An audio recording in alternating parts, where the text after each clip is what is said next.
ಸೀತಾರಾಮು ಉಪನಿರ್ದೇಶಕರು ಸಾರ್ವಜನಿಕ ಶಿಕ್ಷಣ ಇಲಾಖೆ ಚಿಕ್ಕೋಡಿ ಶೈಕ್ಷಣಿಕ ಜಿಲ್ಲೆ ಇವರಿಂದ ಪತ್ರಿಕಾಗೋಷ್ಠಿ. ಈ ವೇಳೆ ಅವರು ಮಾತನಾಡಿ 2026ನೇ ಸಾಲಿನ ಎಸ್ಎಸ್ಎಲ್ಸಿ ಪರೀಕ್ಷೆ ಶಾಂತಿಯುತ ಮತ್ತು ಸುರಕ್ಷಿತ ಪರೀಕ್ಷೆ ಆಯೋಜನೆ ಕೈಗೊಂಡ ಕ್ರಮಗಳ ಬಗ್ಗೆ ಮಾಹಿತಿ ನೀಡಿದರು. ವಿದ್ಯಾರ್ಥಿಗಳ ಸಂಖ್ಯೆ 41,671. ಎಸ್ಎಸ್ಎಲ್ಸಿ ಪರೀಕ್ಷೆ ಬರೆಯುತ್ತಿರುವ ಪುನರಾವರ್ತಿತ ಹಾಗೂ ಖಾಸಗಿ ವಿದ್ಯಾರ್ಥಿಗಳ ಸಂಖ್ಯೆ 3,927. ಎಸ್ಎಸ್ಎಲ್ಸಿ ಪರೀಕ್ಷೆ ಬರೆಯುತ್ತಿರುವ ಒಟ್ಟು ಹೊಸದಾಗಿ ಮತ್ತು ಪುನರಾವರ್ತಿ ಹಾಗೂ ಖಾಸಗಿ ವಿದ್ಯಾರ್ಥಿಗಳ ಸಂಖ್ಯೆ 45,598. ಕೊಠಡಿ ಮೇಲ್ವಿಚಾರಕರು ಸೇರಿದಂತೆ ಎಸ್ಎಸ್ಎಲ್ಸಿ ಪರೀಕ್ಷೆಯ ಸಂಘಟನೆಗಾಗಿ ನೇಮಕ ಮಾಡಿರುವ ಒಟ್ಟು ಸಿಬ್ಬಂದಿಗಳು 3,402. ಎಸ್ಎಸ್ಎಲ್ಸಿ ಪರೀಕ್ಷೆಯ ಸುಗಮ ನಿರ್ವಹಣೆಗೆ ಒಳಪಡಿಸುತ್ತಿರುವ ವಾಹನಗಳ ಸಂಖ್ಯೆ 76 ಎಂದು ತಿಳಿಸಿದರು. ಚಿಕ್ಕೋಡಿ ಆಡಳಿತ ಶಿಕ್ಷಣ ಇಲಾಖೆಯ ನಿರ್ದೇಶಕರು ಈ ಕುರಿತು ಮಾತನಾಡಿದ್ದಾರೆ. 2026 ಮಾರ್ಚ್ 18ರಿಂದ ಏಪ್ರಿಲ್ 2ರವರೆಗೆ ಎಸ್ಎಸ್ಎಲ್ಸಿ ಪರೀಕ್ಷೆ ವಾರ್ಷಿಕ ಪರೀಕ್ಷೆ 1 ನಡೀತಾ ಇದೆ. ತಮ್ಮೆಲ್ಲರೂ ಕೂಡ ಈಗಾಗಲೇ ಗೊತ್ತಿದೆ. ಕಳೆದ ವರ್ಷದಂತೆ ಈ ವರ್ಷವೂ ಕೂಡ ನಾವು ಎಸ್ಎಸ್ಎಲ್ಸಿ ಪರೀಕ್ಷೆಯನ್ನು ಅತ್ಯುತ್ತಮವಾಗಿ ತಮ್ಮೆಲ್ಲರ ಸಹಕಾರದಿಂದ ಚೆನ್ನಾಗಿ ನಡೀಬೇಕು ಅನ್ನೋ ಉದ್ದೇಶದಿಂದ ಮತ್ತು ನಮ್ಮ ಸಿದ್ಧತೆಗಳು ಏನೇನು ಮಾಡ್ಕೊಂಡಿದ್ದೀವಿ ಅನ್ನುವ ವಿಷಯವನ್ನು ತಮಗೆ ಆ ಮೂಲಕ ಸಮಾಜ ಎಲ್ಲ ಪೋಷಕರಿಗೆ ಮಕ್ಕಳಿಗೆ ಎಲ್ಲರಿಗೂ ಕೂಡ ವಿಷಯ ತಿಳಿಸಬೇಕಾಗಿದೆ. ಎಲ್ಲ ಮಾಧ್ಯಮ ಮಿತ್ರರೇ, ಕಳೆದ ವರ್ಷ ನಮ್ಮ SSLC ಫಲಿತಾಂಶ 62.64 ಇತ್ತು ನಮ್ಮ ವಾರ್ಷಿಕ ಫಲಿತಾಂಶ. ಬಟ್ ಈ ಬಾರಿ ಇಲಾಖೆ ಮತ್ತು ನಾವು ಸ್ಥಳೀಯ ಹಂತದಲ್ಲಿ ಜಿಲ್ಲಾ ಪಂಚಾಯತ್, ಜಿಲ್ಲಾ ಆಡಳಿತ ಮತ್ತು ಶಾಲಾ ಶಿಕ್ಷಣ ಇಲಾಖೆ ಮತ್ತು ನಮ್ಮ ಧಾರವಾಡ ಅಪರ ಆಯುಕ್ತರ ಕಚೇರಿಯಿಂದ ತೆಗೆದುಕೊಂಡಂಥ ಕೆಲವು ಕ್ರಮಗಳಿಂದಾಗಿ SSLC ಫಲಿತಾಂಶ 3 ಪೂರ್ವಭಾವಿ ಪರೀಕ್ಷೆಯನ್ನು ನಾವು ಮಾಡಿದ್ದೀವಿ ಇಲ್ಲಿವರೆಗೆ. ಅದರಲ್ಲಿ ಮೊದಲನೇ ಫಲಿತಾಂಶದಲ್ಲಿ ಪ್ರಿಪ್ರೇಟರಿನಲ್ಲಿ 46% ಫಲಿತಾಂಶ ಬಂತು. ಎರಡನೇ ಪ್ರಿಪ್ರೇಟರಿನಲ್ಲಿ 64% ಬಂತು. ಮೂರನೇ ಪ್ರಿಪ್ರೇಟರಿಯಲ್ಲಿ 79.8% ಫಲಿತಾಂಶ ನಮ್ಮದು ಬಂದಿದೆ. ಈ ಬಾರಿ ಸಾಕಷ್ಟು ಪೂರ್ವಸಿದ್ಧತೆಯನ್ನು ನಾವು ಮಾಡ್ಕೊಂಡಿದ್ದೀವಿ. ನಮ್ಮ ಗುರಿ 100% ಫಲಿತಾಂಶವನ್ನು ಪಾರದರ್ಶಕವಾಗಿ ನಾವು ಮಾಡಬೇಕು ಅಂಥೇಳಿ ನಾವು ಎಲ್ಲ ಸಿದ್ಧತೆಯನ್ನು ಕೂಡ ನಾವು ಮಾಡ್ಕೊಂಡಿದ್ದೀವಿ. ಕೆಲವು ವಿದ್ಯಾರ್ಥಿಗಳು ಯಾರೋ ಗೈರು ಹಾಜರಾಗಿರ್ತಕ್ಕಂಥವರು ಅಥವಾ ಶಾಲೆಗೆ ಸಾಕಷ್ಟು ಬರದೇ ಇರ್ತಕ್ಕಂಥವ್ರು ಬಿಟ್ಟರೆ ನಮ್ಮ ಫಲಿತಾಂಶ ಎಲ್ಲ ಮಕ್ಕಳು ಕೂಡ ಆಗ್ತಾರೆ ಅನ್ನೋ ಒಂದು ಭರವಸೆನ ನಾವು ಇಟ್ಕೊಂಡಿದ್ದೀವಿ. ನಮ್ಮ ಚಿಕ್ಕೋಡಿ ಶೈಕ್ಷಣಿಕ ಜಿಲ್ಲೆಯ 8 ತಾಲೂಕುಗಳಲ್ಲಿ ಒಟ್ಟು 45,598 ವಿದ್ಯಾರ್ಥಿಗಳು SSLC ಬರೀತಾ ಇದ್ದಾರೆ. ಅದರಲ್ಲಿ ಫ್ರೆಷರ್ಸ್ ಇದ್ದಾರೆ, ರಿಪೀಟರ್ಸ್ ಇದ್ದಾರೆ, CWS ಮಕ್ಕಳಿದ್ದಾರೆ, ಖಾಸಗಿ ವಿದ್ಯಾರ್ಥಿಗಳು ಎಲ್ಲರೂ ಸೇರಿ 45,598 ವಿದ್ಯಾರ್ಥಿಗಳು ಬರೀತಾ ಇದ್ದಾರೆ.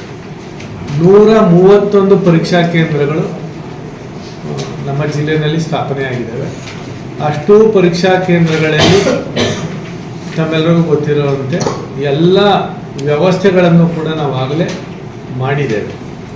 ಈಗಾಗಲೇ ಜಿಲ್ಲಾ ಪಂಚಾಯತ್ ಹಂತದಲ್ಲಿ ಒಂದು ಸಭೆಯನ್ನು ಮಾಡಿದ್ದೇವೆ. ಧಾರವಾಡ ಆಯುಕ್ತರ ಕಚೇರಿಯಿಂದಲೂ ಸಭೆಯಾಗಿದೆ. ಮಾನ್ಯ ಶಿಕ್ಷಣ ಸಚಿವರು ಕೂಡ ಒಂದು ಎಲ್ಲ ಪರೀಕ್ಷಾ ಸಿದ್ಧತೆಗಳನ್ನ ಪರಿಶೀಲನೆಯನ್ನು ಮಾಡಿದ್ದಾರೆ. ನಮ್ಮ ಇಲಾಖೆ ಪ್ರಧಾನ ಕಾರ್ಯದರ್ಶಿಗಳು, ಆಯುಕ್ತರು ಎಲ್ಲರೂ ಕೂಡ ಈಗಾಗಲೇ ನೇರವಾಗಿ ಒಂದು ಪರೀಕ್ಷಾ ಕೇಂದ್ರದ ಮುಖ್ಯ ಅಧೀಕ್ಷಕರೊಂದಿಗೆ ನೇರವಾಗಿ ಅವರು ಝೂಮ್ ಮೀಟಿಂಗ್ ಮೂಲಕ VC ಮೂಲಕ ಮಾತನಾಡಿದ್ದಾರೆ. ಈಗಾಗಲೇ ಎಲ್ಲ ಪರೀಕ್ಷಾ ಕೊಠಡಿಗಳು ಕೂಡ ತಮಗೆ ಗೊತ್ತಿರೋ ಹಾಗೆ ನಾವು CC ಕ್ಯಾಮರಾದ ಕಣ್ಗಾವಲಿನಲ್ಲಿ ಪರೀಕ್ಷೆಯನ್ನು ನಡೆಸ್ತಾ ಇದ್ದೀವಿ. ಎಲ್ಲ ಕೊಠಡಿಗಳಲ್ಲಿ, ಪರೀಕ್ಷಾ ಕೇಂದ್ರದಲ್ಲಿರುವಂಥ ಎಲ್ಲ ಕೊಠಡಿಗಳಲ್ಲಿ CC ಕ್ಯಾಮ್ರಾ ಅದು ಸ್ಥಾಪನೆಯಾಗಿದೆ. ಮತ್ತು ಅದು ಈಗಾಗಲೇ ವರ್ಕ್ ಆಗ್ತಾ ಇದೆಯಾ ಇಲ್ವಾ ಅಂಥೇಳಿ ರಾಜ್ಯ ಮಟ್ಟದಿಂದ ಮತ್ತು ಜಿಲ್ಲಾ ಮಟ್ಟದಿಂದ ನಾವು ಡ್ರೈ ರನ್ ಕೂಡ ನಿನ್ನೆ ಮೊನ್ನೆ ಎಲ್ಲ ಮಾಡಿದ್ದೀವಿ. ಎಲ್ಲ ಕೊಠಡಿಗಳ ಎಲ್ಲ ಕ್ಯಾಮ್ರಾಗಳು ಕೂಡ ವರ್ಕ್ ಆಗ್ತಾ ಇರೋದನ್ನ ಈಗಾಗಲೇ ನಾವು ಖಾತ್ರಿ ಮಾಡ್ಕೊಂಡಿದ್ದೀವಿ. ಇದನ್ನು ವೀಕ್ಷಣೆ ಮಾಡೋದಕ್ಕೆ ಸಂಬಂಧಪಟ್ಟಂತೆ ಕಳೆದ ವರ್ಷದಂತೆ ಈ ವರ್ಷವೂ ಕೂಡ ನಮ್ಮ ಉಪವಿಭಾಗಾಧಿಕಾರಿಗಳ AC ಅವರ ಕಚೇರಿನಲ್ಲಿ ವೆಬ್ಕಾಸ್ಟಿಂಗ್ ಒಂದು ವೀಕ್ಷಣಾ ಕೇಂದ್ರವನ್ನು ಕೂಡ ಮಾಡಿದ್ದೇವೆ. ಅಲ್ಲಿ ಸುಮಾರು 14 ಜನ ಒಂದು ಟೆಕ್ನಿಕಲ್ ಪರ್ಸನ್ನು ಎಲ್ಲ ಕ್ಯಾಮ್ರಾಗಳನ್ನು ಕೂಡ ವೀಕ್ಷಣೆ ಮಾಡ್ತಾರೆ. ಅದಕ್ಕೊಂದು ಕಮಿಟಿ ಕೂಡ ನಾವು ಮಾಡಿದ್ದೀವಿ.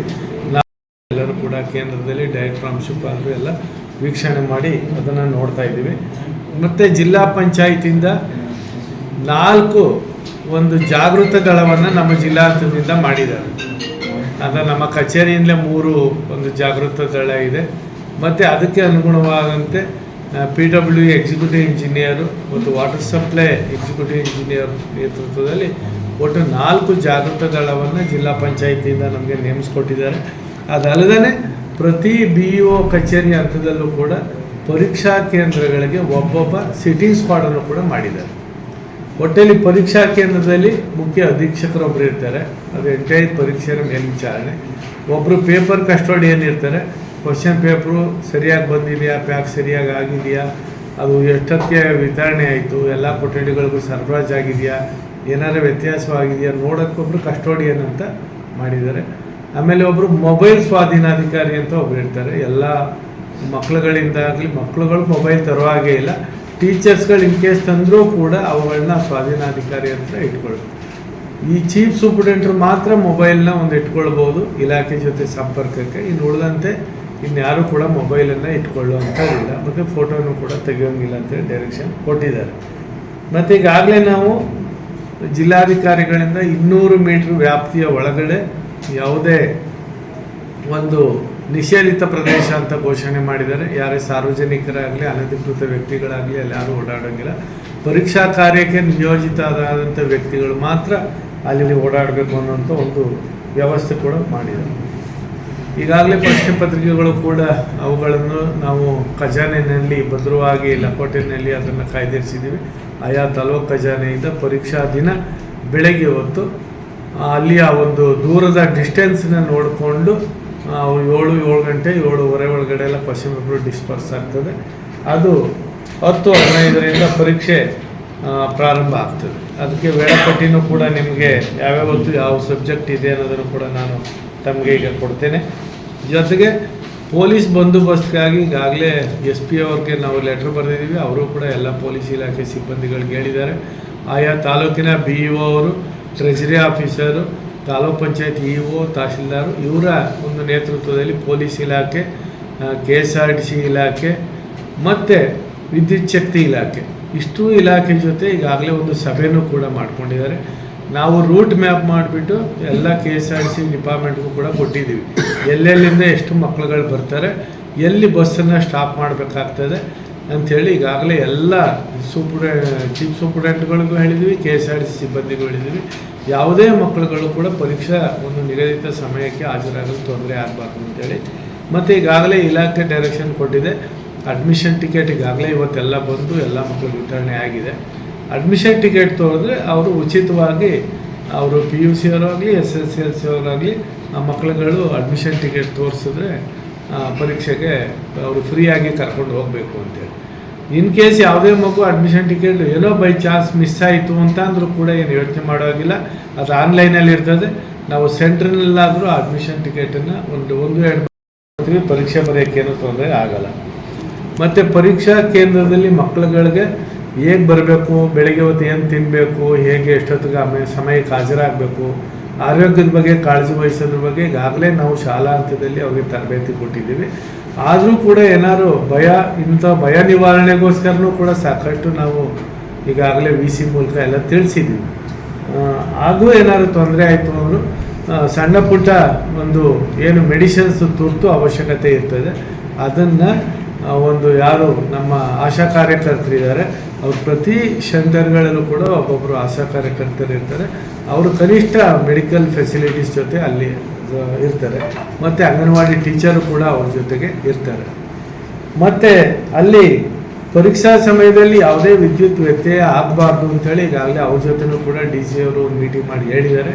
ನಾವು ನಮ್ಮ ಹಂತದಲ್ಲೂ ಕೂಡ ಎಲ್ಲ ಲೆಟರ್ ಕರೆಸ್ಪಾಂಡೆನ್ಸ್ ಮಾಡಿದ್ದೀವಿ. ಯಾರೇ KEB ಸಿಬ್ಬಂದಿಗಳಿಗೂ ಕೂಡ ನೀವು ರಜೆ ಕೊಡಬೇಡಿ. ಸಕಾಲದಲ್ಲಿ ಏನಾದರೂ ವಿದ್ಯುತ್ ಶಕ್ತಿ ತೊಂದರೆ ಆದರೆ ನಾವು UPS ವ್ಯವಸ್ಥೆ ಇವೆಲ್ಲವೂ ಕೂಡ ನಾವು ಮಾಡ್ಕೊಂಡಿದ್ದೀವಿ. ಆದರೂ ಏನಾದರೂ ವ್ಯಕ್ತಿ ಆದರೆ, ಯಾಕೆಂದರೆ ವೆಬ್ಕಾಸ್ಟಿಂಗ್ ಏನಾದರೂ ನಾಳೆ ದಿನ ಮೀಡಿಯಾದವರಾಗಲಿ ಮಾಹಿತಿಯವರಾಗಲಿ ಬೇರೆಯವರು ಕೇಳ್ಬೋದು, ಏನಾದರೂ ಫೂಟೇಜ್ ಕೊಡಿ, ಏನೋ ಅಥವಾ ಅಲ್ಲಿ ಏನು ಸರಿಯಾಗಿ ನಡೆದಿಲ್ಲ ಅಂತ. ಅದಕ್ಕೋಸ್ಕರ ಅವೆಲ್ಲವೂ ಕೂಡ ಪ್ರತಿದಿನ ಪರೀಕ್ಷೆ ಮುಗಿದ ತಕ್ಷಣ ಎಂಟೈರ್ ಇದನ್ನು ಪರೀಕ್ಷಾ ಕಾರ್ಯದ ವಿಧಾನವನ್ನು ಡೌನ್ಲೋಡ್ ಮಾಡಿಕೊಂಡು CD ಇಡಬೇಕು ಅಂತ ಕೂಡ ನಾವೆಲ್ಲ ಡೈರೆಕ್ಷನ್ ಕೊಟ್ಟಿದ್ದೀವಿ ನಾವು ಅವ್ರಿಗೆ. ಮತ್ತು ಪರೀಕ್ಷೆ ಆದ ನಂತರ ಎಲ್ಲ ಮಕ್ಕಳುಗಳಿಗೂ ಕೂಡ ಊಟದ ವ್ಯವಸ್ಥೆಯನ್ನು ಕೂಡ ಕಡ್ಡಾಯವಾಗಿ ಮಾಡಬೇಕು. ಬಿಸಿ ಊಟದ ವ್ಯವಸ್ಥೆನ ಅಂತ ಇಲಾಖೆ ಡೈರೆಕ್ಷನ್ ಇದೆ, ಅದನ್ನು ಕೂಡ ನಮ್ಮ ಎಲ್ಲ ಕೇಂದ್ರಗಳಲ್ಲಿ ಮಾಡ್ತಾರೆ.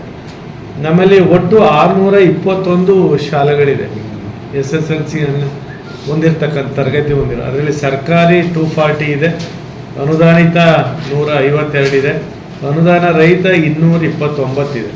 ಒಟ್ಟು 621 ಶಾಲೆಗಳಲ್ಲಿ SSLC ಮಕ್ಕಳುಗಳು ಪರೀಕ್ಷೆ ಇದ್ದಾರೆ ಮಕ್ಕಳುಗಳು. ಆದರೆ ಕೇಂದ್ರಗಳಿರ್ತಕ್ಕಂಥದ್ದು 131. ಅದರಲ್ಲಿ ಕ್ಲಸ್ಟರ್ ಕೇಂದ್ರಗಳು 39 ಇದೆ, ನಾನ್ ಕ್ಲಸ್ಟರ್ ಕೇಂದ್ರಗಳು 92 ಇದೆ. ಕ್ಲಸ್ಟರ್ ಕೇಂದ್ರಗಳು ಅಂದರೆ ತಾಲೂಕು ಒಳಗಡೆ ನಿಮಗೆ ಗೊತ್ತಿರ್ತದೆ, ಎಲ್ಲ ಶಾಲೆ ಮಕ್ಕಳುಗಳು ಎಲ್ಲ ಕೇಂದ್ರಗಳು ಕೂಡ ಡಿವೈಡ್ ಮಾಡಿಬಿಟ್ಟಿದ್ವಿ. ಆದರೆ ನಾನ್ ಕ್ಲಸ್ಟರ್ ಅಂತ ಅಂದರೆ 2-3 ಶಾಲೆಗಳನ್ನ ಗ್ರಾಮೀಣ ಪ್ರದೇಶದಲ್ಲಿ ಅಕ್ಕಪಕ್ಕದ ಶಾಲೆಗಳ ಮಕ್ಕಳನ್ನ ಮಾಡಿ ಒಂದು ಸೆಂಟರ್ ಮಾಡಿರ್ತೀವಿ. ಇಲ್ಲಿ ಕ್ಲಸ್ಟರಲ್ಲಿ ಸುಮಾರು 10 ಶಾಲೆ, 15 ಶಾಲೆ, 20 ಶಾಲೆ ಮಕ್ಕಳುಗಳು ಎಲ್ಲರೂ ಕೂಡ ಮಿಕ್ಸ್ ಆಗಿರ್ತಾರೆ. ಅದು ಮೊದಲಿಂದ ಕೂಡ ಅದು ನಡ್ಕೊಂಡು ಬರ್ತಿದೆ, ತಮಗೂ ಕೂಡ ಗೊತ್ತಿದೆ. ಅದರಲ್ಲಿ ಬಾಲಕರ ಸಂಖ್ಯೆ 20,952 ಇದೆ, ಬಾಲಕಿಯರ ಸಂಖ್ಯೆ ರೆಗ್ಯುಲರ್ ಆಗಿರ್ತಕ್ಕಂಥ 20,719 ಇದೆ. ಒಟ್ಟು ರೆಗ್ಯುಲರ್ ಆಗಿ ಈ ವರ್ಷ ಇರ್ತಕ್ಕಂಥದ್ದು 41,671. ಮತ್ತು ಹಿಂದಿನ ವರ್ಷದ ರಿಪೀಟರ್ಸು ಖಾಸಗಿ, ಪುನರಾವರ್ತಿತ ಮತ್ತು ಪ್ರೈವೇಟ್. ಈ ಪ್ರೈವೇಟ್ ಅಭ್ಯರ್ಥಿಗಳಿಗೆ ಸಪ್ರೇಟ್ ಕೇಂದ್ರ ಅಂತ ಏನಿರಲ್ಲ, ಇದೇ ಕೇಂದ್ರಗಳಲ್ಲಿ ಅವ್ರಿಗೂ ಕೂಡ ಮಿಕ್ಸ್ ಆಗಿರ್ತಾರೆ. ಅದು ಕೂಡ ಒಟ್ಟು ಸೇರಿ 45,598 ನಮಗೆ ವಿದ್ಯಾರ್ಥಿಗಳು ಬರೀತಿದ್ದಾರೆ. ನಮ್ಮ ಚಿಕ್ಕೋಡಿ ಜಿಲ್ಲೆಯಲ್ಲಿ ಯಾವುದು ಸೂಕ್ಷ್ಮ ಒಂದು ಕೇಂದ್ರ ಅಂತ ಯಾವುದು ಗುರುತಿಸಿಲ್ಲ. ನಮ್ಮಲ್ಲಿ ರಾಜ್ಯದಲ್ಲಿ ಬೇರೆ ಬೇರೆ ಕಡೆ ಇರ್ತವೆ, ನಮ್ಮಲ್ಲಿ ಆ ಥರ ಸೂಕ್ಷ್ಮ ಕೇಂದ್ರ ಅಂತ. ಸೂಕ್ಷ್ಮ ಕೇಂದ್ರ ಮಾಡಬೇಕು ಅಂದರೆ ತುಂಬ ಅಹಿತಕರ ಘಟನೆ ಇರಬೇಕು ಅಥವಾ ಮಾಲ್ ಪ್ರಾಕ್ಟೀಸ್ಗಳಿರ್ತದೆ. ತುಂಬ ಏನಾಯಿತು ಅಂದರೆ ಮಾಧ್ಯಮಗಳಲ್ಲಿ ವರದಿ ಈ ಥರ ಇದ್ದು ಅಂದರೆ ಅದನ್ನು ಮುಂದಿನ ಈ ವರ್ಷ ಆ ಥರ ಕಂಡು ಬಂದರೆ ಮುಂದಿನ ದಿನಗಳಲ್ಲಿ ಅದನ್ನು ಗುರುತಿಸ್ತಾರೆ. ಆ ಥರದಲ್ಲಿ ಯಾವುದೂ ಇಲ್ಲ ನಮ್ಮದು. ಒಟ್ಟು ಸಿಬ್ಬಂದಿಗಳು ಪರೀಕ್ಷಾ ಕಾರ್ಯವನ್ನು ನಿರ್ವಹಿಸ್ತಾ ಇದ್ದಾರೆ. ಅದರಲ್ಲಿ ವಾಹನ ಮಾರ್ಗಗಳು ಮಾಡಿದ್ದೀವಿ. ಅದರಲ್ಲಿ ರೂಟ್ ಆಫೀಸರ್ 48 ಮಾರ್ಗಗಳಿದ್ದಾವೆ. ಅದರಲ್ಲಿ 28 ಸ್ಕ್ವಾಡ್ ಟೀಮ್ಗಳಿದೆ, ನಮ್ಮ ಜಿಲ್ಲಾ ಹಂತದ್ದು, ತಾಲೂಕು ಹಂತದ್ದು ಎಲ್ಲ ಸೇರಿ. ಒಟ್ಟು 76 ವಾಹನಗಳು ಈ ಪರೀಕ್ಷಾ ಕಾರ್ಯಕ್ಕೆ ಇಲಾಖೆ, ಬೇರೆ ಬೇರೆ ಇಲಾಖೆಯ ವಾಹನಗಳನ್ನೆಲ್ಲ ತೆಗೆದುಕೊಂಡು ನಾವು ಮಾಡ್ತಾ ಇದ್ದೀವಿ. ಅದರಲ್ಲಿ ಈಗಾಗಲೇ ಕೊಠಡಿಗಳ ಸಂಖ್ಯೆ ಸುಮಾರು 2134 ಇದ್ದಾವೆ. CC ಕ್ಯಾಮ್ರಾ ಇರೋದು ಕೂಡ ಎಲ್ಲ ಕೊಠಡಿಗಳಲ್ಲಿದೆ. ಅಧೀಕ್ಷಕರು 131 ಜನ ಇರ್ತಾರೆ, ಒಂದು ಸೆಂಟ್ರಿಗೆ ಒಬ್ಬರು. ಕಸ್ಟೋಡಿಯನ್ನು ಅಷ್ಟೇ ಇರ್ತಾರೆ. ಉಪ ಅಧೀಕ್ಷಕರು, ಜಾಸ್ತಿ ಮಕ್ಕಳುಗಳಿರ್ತಕ್ಕಂಥ ಇವುಗಳಿಗೆ ಒಬ್ಬರು ಹೆಚ್ಚುವರಿ, ಅಂದರೆ ಒಂದೇ ಕೇಂದ್ರದಲ್ಲಿ 2 ಬ್ಲಾಕ್ಗಳು ಆ ಥರ ಇದ್ದರೆ ಹೆಚ್ಚುವರಿ ಒಬ್ಬರು ಅಧೀಕ್ಷಕರನ್ನ ನಾವು ಮಾಡ್ಕೊಂಡಿರ್ತೇವೆ. ಅಂಥವು 65 ಕೇಂದ್ರ ಇದೆ. ಒಟ್ಟು ಸಿಟ್ಟಿಂಗ್ ಸ್ಕ್ವಾಡು ನಮ್ಮಲ್ಲಿ 131 ಇದೆ. ಒಂದೊಂದು ಸೆಂಟ್ರಿಗೆ ಒಬ್ಬೊಬ್ಬರು. ಮೊಬೈಲ್ ಸ್ವಾಧೀನಾಧಿಕಾರಿ 131 ಇರ್ತದೆ. ರೂಟ್ಗಳು 48 ಇರ್ತದೆ. ಜಿಲ್ಲಾ ಹಂತದ ಸ್ಕ್ವಾಡು 4, ತಾಲೂಕು ಹಂತದ ಸ್ಕ್ವಾಡು 24, ವೆಬ್ಕಾಸ್ಟಿಂಗ್ ವೀಕ್ಷಕರ ಸಂಖ್ಯೆ 23. ಈ ಥರ ನಾವು ಎಲ್ಲ ಅದನ್ನು ಸಿದ್ಧತೆಯನ್ನು ನಾವು ಮಾಡ್ಕೊಂಡಿದ್ದೀವಿ. 18ನೇ ತಾರೀಕು ಕನ್ನಡ, 23ನೇ ತಾರೀಕು ವಿಜ್ಞಾನ, 25ನೇ ತಾರೀಕು ದ್ವಿತೀಯ ಭಾಷೆ ಇಂಗ್ಲೀಷು, 28ಕ್ಕೆ ಗಣಿತ, 30ಕ್ಕೆ ತೃತೀಯ ಭಾಷೆ ಇರ್ತದೆ. ಮತ್ತು NSQF ಅಂತಲೂ ಕೂಡ ಆ ಒಂದು ಸಬ್ಜೆಕ್ಟು ಕೂಡ ಅದು ಇದೆ, ನ್ಯಾಷನಲ್ ಸ್ಕಿಲ್ ಕ್ವಾಲಿಫಿಕೇಷನ್ ಫ್ರೇಮ್ವರ್ಕ್ ಅಂತೇಳಿ. ಅದು ಕೂಡ 10 ಕೇಂದ್ರಗಳಲ್ಲಿ ಕಳೆದ ಬಾರಿ ಇತ್ತು. ಈ ಸರಿ ಅದು ಕೂಡ ನಾವು ಎಲ್ಲ KPS ಶಾಲೆಗಳಲ್ಲಿ ಆ ಕೇಂದ್ರಗಳಿದೆ. ಇನ್ನೊಂದು GTS ಅಂತ ಒಂದು ಸಬ್ಜೆಕ್ಟ್ ಇದೆ. ಅದು ತುಕಾನಟ್ಟಿ ಶಾಲೆಯಲ್ಲಿ ಒಂದೇ ಒಂದು ಸೆಂಟರ್ ಇದೆ, ಅದು ಜೂನಿಯರ್ ಟೆಕ್ನಿಕಲ್ ಸ್ಕೂಲ್ ಅಂತೇಳಿ. ಅದು ಜಿಲ್ಲೆನಲ್ಲಿ ಒಂದೇ ಇದೆ, ಅಲ್ಲಿ ಅದು ಅವ್ರದ್ದೇ ಬೇರೆ ಸಬ್ಜೆಕ್ಟ್ ಇರ್ತದೆ. ಇನ್ನು 2ನೇ ತಾರೀಕು ಸಮಾಜ ವಿಜ್ಞಾನ. ಏಪ್ರಿಲ್ 2ಕ್ಕೆ ನಮ್ಮ ಪರೀಕ್ಷಾ ಕಾರ್ಯ ಮುಗೀತದೆ. ಆ ನಂತರ ನಮ್ಮದು 15,679 ಮಕ್ಕಳು ಬರೀತಿದ್ದಾರೆ. ಅನ್ಎಡೆಡಲ್ಲಿ 9,877, ಒಟ್ಟು 45,598 ಮಕ್ಕಳುಗಳು ಪರೀಕ್ಷೆ ಬರೀತಾ ಇದ್ದಾರೆ. ಅದರಲ್ಲಿ ನಮ್ಮ ಸರ್ಕಾರಿ ಶಾಲೆಗಳಲ್ಲಿ ಇರ್ತಕ್ಕಂಥ ಮಕ್ಕಳ ಸಂಖ್ಯೆನೇ ಜಾಸ್ತಿ ಇದೆ. ಅದರಲ್ಲಿ ಕ್ಯಾಟಗರಿ ವೈಸು ಕೂಡ ತಮಗೆಲ್ಲ ನಾನು ಲೀಸ್ಟನ್ನು ಕೊಡ್ತೀನಿ. ಅದರಲ್ಲಿ ಯಾವ್ಯಾವ ಕ್ಯಾಟಗರಿ ವೈಸು ಎಷ್ಟೆಷ್ಟು ಮಕ್ಕಳು ಬರೀತಾ ಇದ್ದಾರೆ ಅಂತೇಳಿ. ಇವಿಷ್ಟು ನಮ್ಮ ಇದಕ್ಕೆ ಸಂಬಂಧಪಟ್ಟಂಥ ಸಿದ್ಧತೆಗಳನ್ನು ನಾವು ಮಾಡ್ಕೊಂಡಿದ್ದೀವಿ. ಇದರ ಜೊತೆಗೆ ನಾವು ನಮ್ಮ ಜಿಲ್ಲೆಯಲ್ಲಿ ಹೆಚ್ಚು ಫಲಿತಾಂಶ ಈ ಸೇರಿ ಎಲ್ಲ ಮಕ್ಕಳು ಕೂಡ ಶ್ರಮಪಟ್ಟು ಓದ್ತಾ ಇದ್ದಾರೆ. ಸ್ಟಾರ್ಟಿಂಗಿಂದಲೇ ನಮ್ಮ ಇಲಾಖೆ LBA ಅಂತೇಳಿ ಲೆಸನ್ ಬೇಸ್ ಅಸೆಸ್ಮೆಂಟ್ ಅಂತೇಳಿ ಸುಮಾರು 8,000 ಪ್ರಶ್ನೆಗಳನ್ನು ಒಂದು ಬುಕ್ ಮಾಡಿ ಕೊಟ್ಬಿಟ್ಟಿದೆ ಎಲ್ಲ ಸಬ್ಜೆಕ್ಟ್. ಆ ಪ್ರಶ್ನೆಗಳಲ್ಲೇ 64 ಮಾರ್ಕ್ಸ್ಗೆ ಅದೇ ಕ್ವಶನ್ಗಳನ್ನ ಓದ್ಕೊಂಡ್ರೆ ಸಾಕು. ಸೇಮ್ ಅದೇ ಕ್ವಶನ್ನು ಅದರೊಳಗಡೆ ಮಾರ್ಕ್ಸ್ 80 ಮಾರ್ಕ್ಸ್ನಲ್ಲಿ 64 ಮಾರ್ಕ್ಸು ಅದರಲ್ಲೇ ಬರ್ತದೆ. ಇನ್ನು 14 ಮಾರ್ಕ್ಸು ಒಂದು ಸ್ವಲ್ಪ ಬ್ರಿಲಿಯಂಟ್ ಇರ್ತಕ್ಕಂಥವ್ರು, ಅಸೆಸ್ಮೆಂಟ್ ಮಾಡಿರ್ತಕ್ಕಂಥವ್ರು, ಒಂದು ಸ್ವಲ್ಪ ಅದು ಟೆಕ್ಸ್ಟ್ ಬುಕ್ಕಲ್ಲೇ ಇರ್ತದೆ, ಒಂದು ಸ್ವಲ್ಪ ಬರ್ತದೆ ನಿರೀಕ್ಷೆ ಇದೆ. ಅಂದರೆ ಇಷ್ಟೆಲ್ಲ CC ಕ್ಯಾಮ್ರಾ ಇಷ್ಟೆಲ್ಲ ಇದ್ದರೂ ಕೂಡ ಒಂದು ಪ್ರತಿ ನಮ್ಮಲ್ಲಿ ಗಂಡು ಮಕ್ಕಳುಗಳ ಒಂದು ಅನುತ್ತೀರ್ಣತೆ ಜಾಸ್ತಿ ಇತ್ತು. ಅವರು ರಾತ್ರಿ ವೇಳೆ ಓದೇನೆ TV ಮೊಬೈಲ್ಗಳೆಲ್ಲ ಆಗ್ತಿದೆ. ಈಗ ಓದಿನ ಮನೆಯನ್ನು ನಾವು ಎಲ್ಲೆಲ್ಲಿ ಖಾಲಿ ಮನೆಗಳಿದ್ದಾವೆ, ಅಂಗನವಾಡಿಗಳು ಇರ್ತವೆ, ಶಾಲಾ ಕೊಠಡಿಗಳಿದ್ದಾವೆ, ಅಂಬೇಡ್ಕರ್ ಭವನ ಇದ್ದಾವೆ, ಇಂಥ ಕಡೆ ಎಲ್ಲವೂ ಕೂಡ ಓದಿನ ಮನೆಯನ್ನು ಮಾಡಿದ್ವಿ. ಆ ಕೇಂದ್ರದಲ್ಲಿ ಆ ಊರಿನಲ್ಲಿರ್ಬೋದು ಅಥವಾ ಓಣಿಲಿರ್ತಕ್ಕಂಥ ಮಕ್ಕಳುಗಳಿರ್ಬೋದು, ಅವರೆಲ್ಲರೂ ಕೂಡ ಬಂದು ಅಲ್ಲಿ ಅಭ್ಯಾಸ ಮಾಡಬೇಕು. ಶಾಲೆಯಿಂದ 6 ಗಂಟೆಗೆ ಮನೆಗೆ ಹೋದರೆ 6:30 6:45ವರೆಗೆ ಮನೆಯಲ್ಲೆಲ್ಲ ರಿಫ್ರೆಶ್ ಆಗಿ ಆ ಕೇಂದ್ರಗಳಿಗೆ ಬರ್ತಾರೆ. ಅಲ್ಲಿ 3 ಮಕ್ಕಳಾರು ಇರ್ಬೋದು, 10 ಮಕ್ಕಳಾರು ಇರ್ಬೋದು, 15 ಮಕ್ಕಳಾರು ಇರ್ಬೋದು, ಎಲ್ಲರೂ ಓದೋಕ್ಕೋಸ್ಕರನೇ ಸೇರಿಕೊಂಡಿರೋದ್ರಿಂದ ಎಲ್ಲರೂ ಅಲ್ಲಿ ಸ್ಟಡಿ ಮಾಡ್ತಾರೆ, ಗೊತ್ತಿಲ್ಲದೆ ಇರೋದು ಅರ್ಥ ಮಾಡ್ಕೊಳ್ತಾರೆ. ಈ ದೃಷ್ಟಿನಲ್ಲಿ ಹೆಣ್ಮಕ್ಳು ಸುರಕ್ಷತೆ ದೃಷ್ಟಿಯಿಂದ ಆ ಪೇರೆಂಟ್ಸ್ ಒಪ್ಪಿಗೆ ಮೇಲೆ ಹೆಣ್ಮಕ್ಳುಗಳೇ ಒಂದೇ ಕಡೆ ಲಭ್ಯ ಇರೋವಂಥದ್ದನ್ನ ಅವನು ಕೂಡ ಒಂದು ಆಯಾ ಗ್ರಾಮದಲ್ಲೇ ಮಾಡಿ ಅಂತಲೂ ಕೂಡ ನಾನು ಡೈರೆಕ್ಷನ್ ಕೊಟ್ಟಿದ್ದೀನಿ. ಇದರ ಫೀಡ್ಬ್ಯಾಕ್ ಕೂಡ ಭಾಳ ಅತ್ಯುತ್ತಮವಾಗಿ ಎಲ್ಲ ಪೋಷಕರಲ್ಲೂ ಬಂದಿದೆ. ಎಲ್ಲ ಪೋಷಕರು ಏನು ಹೇಳ್ತಾ ಇದ್ದಾರೆ ಅಂದರೆ, ನಮಗೆ ಪ್ರತಿ ಊರಿನಲ್ಲಿ ಕಡ್ಡಾಯವಾಗಿ ಈ ಥರ ಒಂದು ಸೆಂಟ್ರನ್ನೇ ಮಾಡಿಬಿಡಿ, ನಮ್ಮ ಮಕ್ಕಳು ಮನೇಲಿ ಊಟ ಮಾಡಿಕೊಂಡು ಅಲ್ಲಿ ಹೋಗಿ ಓದಲಿ, ಮತ್ತು 9:30 ಬಂದು ಮನೆಯಲ್ಲಿ ಮಲ್ಕೊಳ್ಳಿ. ಮನೆಯಲ್ಲಿ ಯಾರೂ ಕೂಡ ಓದೋದು ಇವಕ್ಕೆಲ್ಲ ಭಾಳ ತೊಂದರೆ ಆಗ್ತಾಯಿದೆ, ನಾವು ನಿಯಂತ್ರಣ ಮಾಡೋಕ್ಕಾಗ್ತಾಯಿಲ್ಲ ನಮ್ಮ ಮಕ್ಕಳುಗಳನ್ನ ಅಂಥೇಳಿ ಪೋಷಕರದ್ದು ಹೇಳಿದ್ರು. ನಮಗಿದೇನು ಗೌರ್ಮೆಂಟಿಂದ ಡೈರೆಕ್ಷನ್ ಇರಲಿಲ್ಲ. ಒಂದು ಸುಮ್ಮನೆ ಒಂದು ತಾತ್ಕಾಲಿಕ ಒಂದು 2 ಕಡೆ ಮಾಡೋಣ ಅಂತ ಹೊರಟು ನೋಡೋಣ ಅಂಥೇಳಿ. ಅದು ನಮ್ಮ ಇಲಾಖೆ ಎಲ್ಲ ಶಿಕ್ಷಕರು, CRPಗಳು, BOs ಎಲ್ಲರೂ ಸಹಕಾರ ಕೊಟ್ಟರು. ಆಮೇಲೆ ಭಾಳ ಎಲ್ಲ ಟೀಚರ್ಸು ಕೂಡ ಅವರು 24/7 ಎಷ್ಟೋ ಶಾಲೆಗಳಲ್ಲಿ ಅಲ್ಲೇ ಊಟವನ್ನು ಕೊಟ್ಕೊಂಡು ರಾತ್ರಿಯೆಲ್ಲ ಮಾಡೋದು, ವಾಸ್ತವ್ಯನ ಮಾಡೋದಂಥ ಕೇಂದ್ರಗಳು ಇದ್ದಾವೆ. ಆಮೇಲೆ ಅವರವರೇ ನಮ್ಮ ರಿಸಲ್ಟ್ ಜಾಸ್ತಿ ಬರಲಿ ಅಂಥೇಳಿ ಮಕ್ಕಳುಗಳಿಗೆ ಬೇರೆ ಒಂದು ಮಾಲ್ ಪ್ರಾಕ್ಟೀಸು ಅಥವಾ ಬೇರೆದನ್ನು ಆಲೋಚನೆ ಮಾಡೋದನ್ನ ಸಂಪೂರ್ಣ ಬಿಟ್ಟು ಈ ಬಾರಿ ಈ ರೀತಿಯ ಒಂದು ಪಾರದರ್ಶಕ ಕ್ರಮದಲ್ಲೇ ಪಾಸಿಟಿವ್ ಆಗಿ ಆಲೋಚನೆ ಮಾಡಿಕೊಂಡು ನಮ್ಮ ಮಕ್ಕಳುಗಳು ಎಲ್ಲರೂ ಪಾಸ್ ಆಗ್ತಾರೆ ಅನ್ನೋ ಒಂದು ಭರವಸೆನ ಸಾಕಷ್ಟು ಶಾಲೆ ಕೊಟ್ಟಿದ್ದಾರೆ. ಈಗಾಗಲೇ 100ಕ್ಕೆ 100ರಷ್ಟು ಫಲಿತಾಂಶ ಬಂದಿರತಕ್ಕಂಥವು ಈಗಾಗಲೇ 10 ಶಾಲೆಗಳು ಪ್ರಿಪ್ರೇಟರಿನಲ್ಲೂ ಕೂಡ ಇದ್ದಾವೆ. ಅದರ ಜೊತೆಗೆ ನಮ್ಮ ಮುಖ್ಯ ಪರೀಕ್ಷೆ ವೇಳೆಗೆ ಸಾಕಷ್ಟು ರೆಕಾರ್ಡ್ ಆಗೋಷ್ಟು 100ಕ್ಕೆ 100ರಷ್ಟು ಫಲಿತಾಂಶ ಬರ್ತಕ್ಕಂಥ ಚಾನ್ಸಸ್ಸು ನಮ್ಮ ಜಿಲ್ಲೆಯಲ್ಲಿ ಇದೆ. ಒಟ್ಟಾರೆ ನಮ್ಮ ಜಿಲ್ಲೆ ಕಳೆದ ಬಾರಿ ಏನು 26ನೇ ಸ್ಥಾನಕ್ಕಿತ್ತು, ಅದು ಖಂಡಿತ ಈ ಸರಿ ನಾವು ಭಾಳ ಮೇಲ್ಮಟ್ಟಕ್ಕೆ ಬರ್ತೀವಿ ಅನ್ನೋ ಭರವಸೆಯನ್ನು ನಾವು ಇಟ್ಕೊಂಡಿದ್ದೀವಿ. ಸಾಕಷ್ಟು ಶ್ರಮವನ್ನು ಕೂಡ ನಮ್ಮ ಎಲ್ಲ ಬ್ಲಾಕ್ ಹಂತದ, ಜಿಲ್ಲಾ ಹಂತದ ಎಲ್ಲ ಅಧಿಕಾರಿಗಳು, ಶಿಕ್ಷಕರು, ಎಲ್ಲ ಸಂಘ ಸಂಸ್ಥೆಗಳು, ಪೋಷಕರು, ಎಲ್ಲ ಜನಪ್ರತಿನಿಧಿಗಳು ಕೂಡ ನಮ್ಮ SSLC ಯಾಕಿಷ್ಟು ಇಂಪಾರ್ಟೆನ್ಸ್ ನಾವು ಕೊಡ್ತೀವಿ ಅಂದರೆ, ಮಗು ಮೊದಲ ಬಾರಿಗೆ ಒಂದು ಪಬ್ಲಿಕ್ ಎಕ್ಸಾಮ್ನ ಫೇಸ್ ಮಾಡ್ತಾ ಇರ್ತದೆ. ಸುಮಾರು ನಾವು ಎಷ್ಟೋ ಫೋನ್ ಕಾರ್ಯಕ್ರಮಗಳಲ್ಲೂ ಕೇಳಿದಾಗಲೂ ಕೂಡ 95 ಮಾರ್ಕ್ಸ್ನ ಪ್ರಿಪ್ರೇಟರಿ ತೆಗೆದುಕೊಂಡಿರ್ತದೆ. ಆದರೂ ಅಂಥ ಮಗುನೂ ಕೂಡ ಸರ್ ನಮಗೋಸಿ ಭಯ ಆಗ್ತಾ ಇದೆ ಪರೀಕ್ಷೆ ಬರೆಯೋಕ್ಕೆ ಅಂತ ಅಂತಾರೆ. ಸಹಕಾರವನ್ನು. ಬ್ಯೂರೋ ರಿಪೋರ್ಟ್ ರಾಜು ಮುಂಡೆ, ಭಾರತ ವೈಭವ news, Chikkodi. Thanks for watching. Read, discuss and debate with editor Dr. Yan Prashant Rao. Wanted reporters in print, digital and visual media for Bharat Vaibhav Daily Newspaper, BV News 5 Channel and BV Fast Web News from all the talukas of Karnataka, Goa and Maharashtra. If interested, send your resume to 9019229369.